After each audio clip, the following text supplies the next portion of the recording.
Gusto nyo bang ma-experience makapunta sa Greece mga millennials?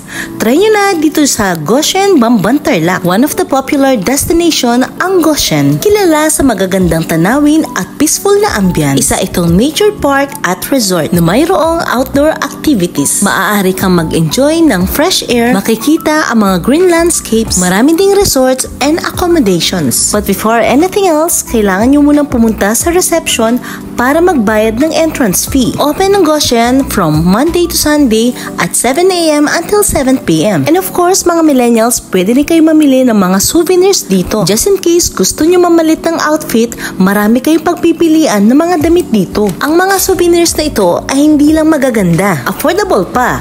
So try nyo na mag-shopping dito guys. These souvenirs serve as a reminder of a place, experience, or event. The entrance of sightseeing or day tour is 150 pesos. In case naman gusto nyo mag-swimming guys, for only 250 pesos for adults and 200 pesos para sa mga kids. Marami sila dito mga keychain for remembrance. Meron din silang mga promo packages at meron silang mga iba-ibang mga activities just in case gusto nyo na mga adventure. So paano mga millennials? Pasok na tayo dito sa Goshen. Let's go! Parang style Baguio din ang kanilang daan. So ito mga millennials, pagkapasok namin sa Goshen, matatanaw mo talaga ang style ng Greece. Marami kang pwedeng pagpilian kung saan mo gusto kumain dito or mamili ng mga souvenirs. For sure, sa kakalakad mo sa paglilibot dito sa Goshen, talagang mauuhaw ka or magugutom ka.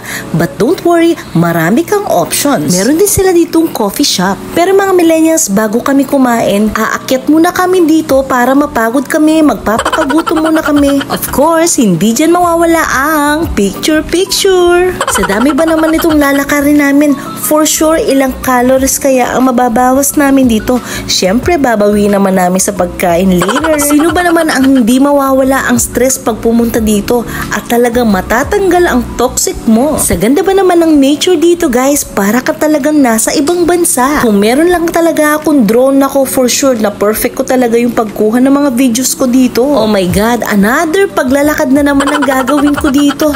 Ay nako, napapagod na ako, para talaga ako nag-cardio ng bonggang-bongga dito. But it's okay, napaka-worth it naman kapag natatanaw mo ang ganito magandang place. Goshen is a popular destination and also known as for peaceful atmosphere and a relaxing environment away from city life. Actually mga millennials, hindi mo mararamdaman ang pagod dito sa Goshen since marerelax ka sa mga tanawin na magaganda. Aside sa day tour mga millennials, pwede rin kayo mag-overnight dito or pwede kayo mag-swimming lang kahit hindi kayo mag-overnight.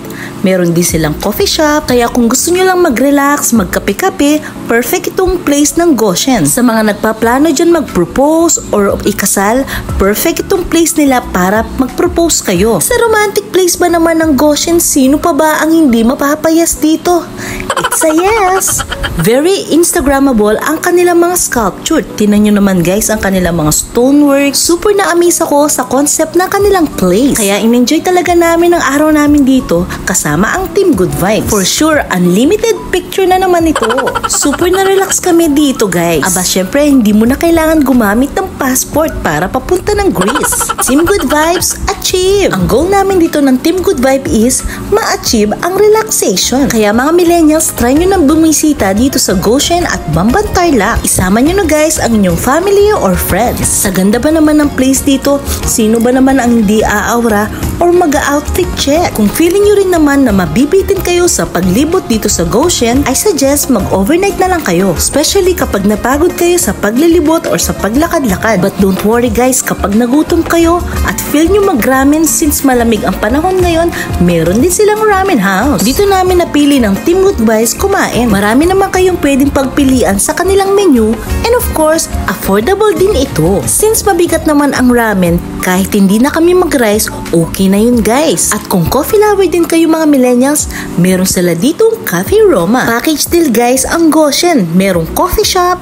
staycation, ramen house, at marami pang iba. Wow guys, naaamoy ko ang aroma ng kanilang coffee. Cozy place and very steady. This place is cozy atmosphere with friendly staff. Of course, Instagrammable talaga ang kanilang coffee shop. Very classy trendy ang style ng kanilang coffee shop. And of course, ang sasarap tignan ng kanilang mga cakes. At marami ka pang option sa kanilang menu. Especially kapag naglakad-lakad ka dito sa Goshen, for sure magugutom ka talaga at magki-crave. Sa mga coffee lover dyan guys, punta na kayo dito sa Cafe Roma. Nag-crave nga para kami ng Team Good Vibes ng halo-halo. Syempre dahil nainitan kami sa paglakad-lakad. 150 pesos ang price ng kanilang halo-halo. Don't worry guys, sulit naman ang kanilang halo-halo since malaki ito at maraming sahog. Of course, let's support local business. No wonder mga millennials kung bakit dumami ang kumain ng halo-halo dito. Aside sa malaki na siya, masarap pa. Tara guys, silipin naman natin ang Goshen Resort. Sayang lang guys,